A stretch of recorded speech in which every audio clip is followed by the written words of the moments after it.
السلام علیکم dear class. Previous lecture میں ہم نے بیٹے ریڈنگ کی تھی حمد باری تعالیٰ کی، اور اس کے ساتھ ہم نے جو شارٹ کویسچنس تھے ان کو حل کیا تھا.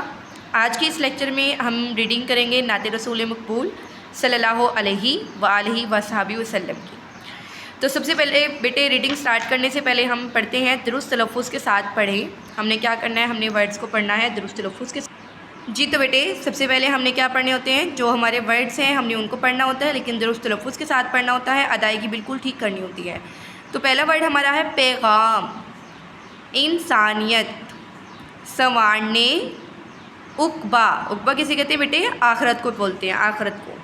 ہدایت، محنت، غافل، شعلے.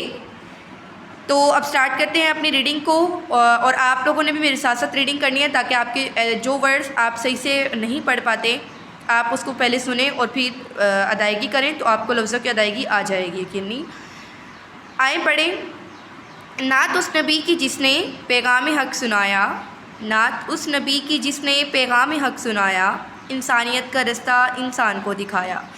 تو سب سے پہلے بیٹے ورڈ اس میں آیا ہوا ہے نعت. تو نعت کا ایک تو آپ کو مطلب پتہ ہونا چاہیے کہ نعت کہتے کس کو ہیں. نعت اس ایسی نظم کو کہتے ہیں جس میں ہم اپنے پیارے نبی حضرت محمد رسول اللہ صلی اللہ علیہ وآلہ وسلم کی تعریف بیان کرتے ہیں.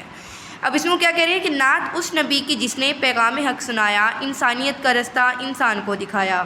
یعنی اس میں ہم اپنے پیارے نبی کی کیا کر رہے ہیں، تعریف بیان کر رہے ہیں کہ جس نے ہمیں کیا دیا، پیغام حق. پیغام حق کس کو کہتے ہیں بیٹے؟ حق کے پیغام کو. اور انسانیت کا رستہ کس کو دکھایا ہے؟ انسان کو دکھایا ہے. اب آ جائیں بیٹے آپ کے سیکنڈ جو شعر ہے اس پر آ جائیں، دوسرے شعر پر. دنیا سنوارنے کے سمجھائے سب طریقے، عقبہ ہو جس سے بہتر وہ راز بھی بتایا. دنیا سنوارنے کے لائق ہمیں زندگی کیسے گزارنی چاہیے اس دنیا میں، ہمیں وہ بھی سب طریقے بتائے، اور ایسے راز، ایسی چھپی ہوئی باتیں جس سے ہم اپنی آخرت کو بہتر بنا سکتے ہیں، ہمیں وہ راز بھی بتائے. اب وہ راز کیا ہیں؟ کہ ہم اللہ تعالیٰ کی عبادت کریں، ہم اپنے اللہ تعالیٰ کی نافرمانی نہ کریں، اچھے کام کریں، نیک کام کریں، برائی کے کاموں سے دور رہیں، لوگوں کے ساتھ حسن اخلاق سے پیش آئیں. مطلب یہ بہت سے ایسے راز ہیں جو کہ انہوں نے ہمیں بتائے جس سے ہم اپنی آخرت کو سنوار سکتے ہیں. آ جاتے ہیں اپنے تیسرے شعر پر. ماں باپ جس سے خوش ہوں وہ راہ بھی بتائی، جس سے خدا ہو راضی وہ گر ہمیں سکھایا. بیٹے گر کہتے ہیں طریقے کو. تو اب اس میں جو ہے وہ ہمیں بتایا گیا ہے کہ ہمیں وہ رستہ بھی دکھایا جس سے ہم کیا کر سکتے ہیں، اپنے والدین کو، اپنے پیرنٹس کو کیا کر سکتے ہیں، خوش کر سکتے ہیں. اور ہمیں وہ طریقہ بھی بتایا کہ جس سے ہم اپنے اللہ تعالیٰ کو راضی کر سکتے ہیں. تو بیٹے اس میں جو طریقہ ہے وہ سب سے پہلے کیا ہے کہ ہم اللہ تعالیٰ کی عبادت کریں، لائک نماز، روزہ، حج، زکوٰۃ وغیرہ. اور اس کے علاوہ ہم اپنے ماں باپ کی جو ہے وہ نافرمانی نہ کریں، عزت کریں، دوسروں کے ساتھ حسن اخلاق سے پیش آئیں، نیک اعمال کریں، برائی کے رستے پر نہ چلیں. اور اس طرح کے جو طریقے ہیں وہ ہمیں بتائے تاکہ ہمارا اللہ جو ہے وہ کیا ہو، راضی ہو جائے. ہر موڑ پر جلائی شمع ہدایت اس نے، جو راستہ تھا سیدھا ایک ایک کو بتایا. شمع ہدایت کہتے ہیں ہر موڑ پر جلائی، شمع کہتے ہیں موم بتی کو، ہدایت کہتے ہیں سیدھی راہ کو. یعنی اللہ تعالیٰ جو ہمارے پیارے نبی نے ہر جگہ پر ہمیں بتایا، ہدایت کا رستہ دکھایا، اور جو رستہ سیدھا تھا اس ایک ایک انسان کو جو ہے وہ بتایا. ہر آدمی پہ کھولا محنت کا راز اس نے، جو سو رہے تھے غافل آ کر انہیں جگایا. محنت کا راز کا مطلب ہے کہ جو انسان محنت کرے گا، لائک بیٹے آپ لوگوں نے سنا ہوگا کہ محنت میں کیا ہوتی ہے، عظمت ہوتی ہے. تو ہر آدمی کو بتایا کہ محنت کا راز کیا ہوتا ہے. اور ایسے لوگ سو رہے تھے، غافل کا مطلب ہے، غافل کہتے ہیں جو غفلت میں ڈوبے ہوئے ہوتے ہیں. لائک آپ وسلم کی جو پیدائش سے قبل لوگ بہت زیادہ غفلت میں ڈوبے ہوئے تھے، بتوں کی پوجا کرتے تھے، بیٹیوں کو زندہ درگور کر دیتے تھے، اس طرح کے بہت سی جو ہیں وہ برائیوں میں مبتلا تھے، شرک کرتے تھے. تو آپ وسلم نے کیا کیا، جب آپ وسلم آئے، اس دنیا میں تشریف لے کر آئے، تو پھر آپ وسلم نے ایک اللہ کی عبادت جو ہے اس کی تبلیغ کی اور ان کو ان کی غفلت سے جگایا.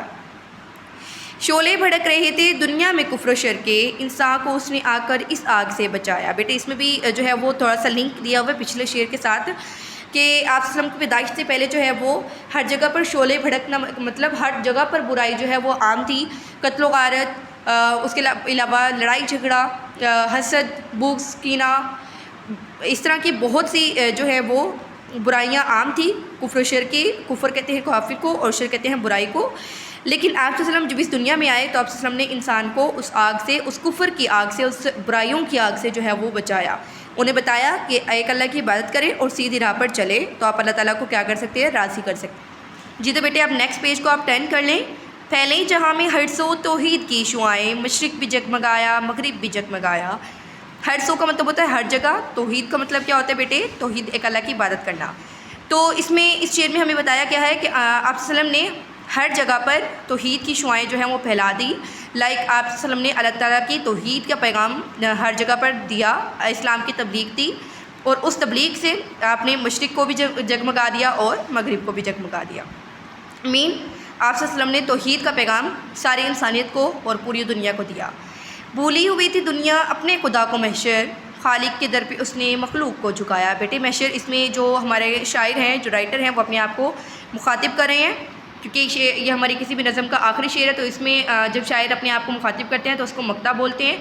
تو بیٹے اب اس میں جو ہمارا شاعر ہے وہ کیا بات کریں؟ بھولی ہوئی تو دنیا اپنے خدا کو محشر، خالق کے در پہ اس نے مخلوق کو جھکایا۔ اس کا مطلب یہ ہے کہ جو انسان تھے، جو لوگ تھے، وہ اپنے اللہ تعالیٰ کو بھولے ہوئے تھے، جو دنیا تھی وہ اپنے اللہ کو بھولی ہوئی تھی۔ لیکن آپ صلی اللہ علیہ وسلم جب اس دنیا میں تشریف لائے تو آپ صلی اللہ علیہ وسلم نے خالق کے در پہ، مطلب اللہ تعالیٰ کے در پہ، مخلوق کہتے ہیں انسانوں کو، لوگوں کو، تو آپ صلی اللہ علیہ وسلم نے کیا کیا؟ ان کو جھکایا، ان کو بتایا کہ ایک اللہ کی عبادت کریں۔ تو ہمارے رائٹر کا نام لاسٹ ٹائم ہم نے جب حمد کی ریڈنگ کی تھی تب بھی میں نے آپ کو کہا تھا کہ آپ نے اپنے رائٹر کا نام لازمی دیکھنا ہے۔ یہاں بھی دیکھیں محشر رسول نگری ہمارے رائٹر کا نیم ہے۔ اس کے بعد آ جائیں ہمارے 3 شارٹ کوسچن ہیں، ان پر آ جاتے ہیں۔ کیا آپ بتا سکتے ہیں؟ کیونکہ ہم نے نعت کی ریڈنگ کر لی ہے تو ہم اس قابل ہیں کہ ہم اپنے کوسچن کے آنسر دے سکتے ہیں۔ آپ خاتم النبیین صلی اللہ علیہ وآلہ وصحبہ وسلم نے اللہ سبحانہ و تعالیٰ کو راضی کرنے کے کون سے گن سکھائے ہیں؟ اللہ کے احکامات پر عمل کر کے۔ آپ خاتم النبیین صلی اللہ علیہ وآلہ وصحبہ وسلم نے سب پر کون سا راز کھولا بیٹے؟ محنت کا راز۔ آپ خاتم النبیین صلی اللہ علیہ وآلہ وصحبہ وسلم نے انسان کو کس آگ سے بچایا؟ کفر و شرک کی آگ سے، یا آپ یہ بھی بول سکتے ہیں کہ دوزخ کی آگ سے۔ ایٹ دی لاسٹ اینڈ میں بیٹے جیسے ہم نے حمد میں سیکھنے کی بات جو ہے وہ پڑھی تھی، اب یہاں پر بھی ہم سیکھنے کی بات کو پڑھتے ہیں کہ ہم نے اس نظم سے کیا سیکھا۔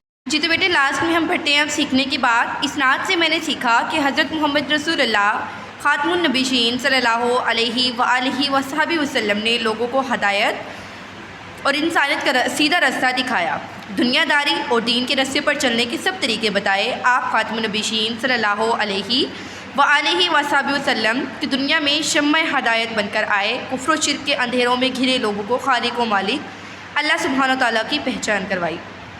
بیٹے اس کا مطلب یہی ہے کہ آپ صلی اللہ علیہ وسلم نے ہمیں اس دنیا میں آ کر ہمیں بتایا کہ برائی کیا ہے، اچھائی کیا ہے، سیدھا راستہ بھی دکھایا، ہمیں دکھایا کہ یہ نیک راستہ ہے، یہ سیدھا راستہ ہے، اس پر چل کے ہم اپنے اللہ تعالیٰ کو راضی کر سکتے ہیں۔ ہمیں وہ راز بھی بتائے جس کے ذریعے ہم اپنی آخرت کو سنوار سکتے ہیں، ہمیں وہ طریقے بھی بتائے جس کے ذریعے ہم دنیا میں رہ سکتے ہیں، اپنی زندگی گزار سکتے ہیں۔ تو بیٹے یہ تھا ہمارا آج کا ویڈیو لیکچر، جس میں ہم نے کیا سیکھا؟ ہم نے نعت کی ریڈنگ کی۔ سب سے پہلے نعت کا میننگ پتہ ہونا چاہیے آپ کو، اس کے علاوہ ہم نے نعت کی ریڈنگ کی، چند ہم نے سوالوں کے جوابات کیے، اور لاسٹ میں سیکھنے کی بات جو ہے وہ بھی سیکھی۔ تو اس میں ہوپ سو آپ اس کی اچھے سے ریڈنگ کریں گے تاکہ آپ کو ریڈنگ آ جائے۔ اس کے بعد ہم اس کی ایکسرسائز کریں گے۔ اپنا خیال رکھیے گا۔ اللہ حافظ۔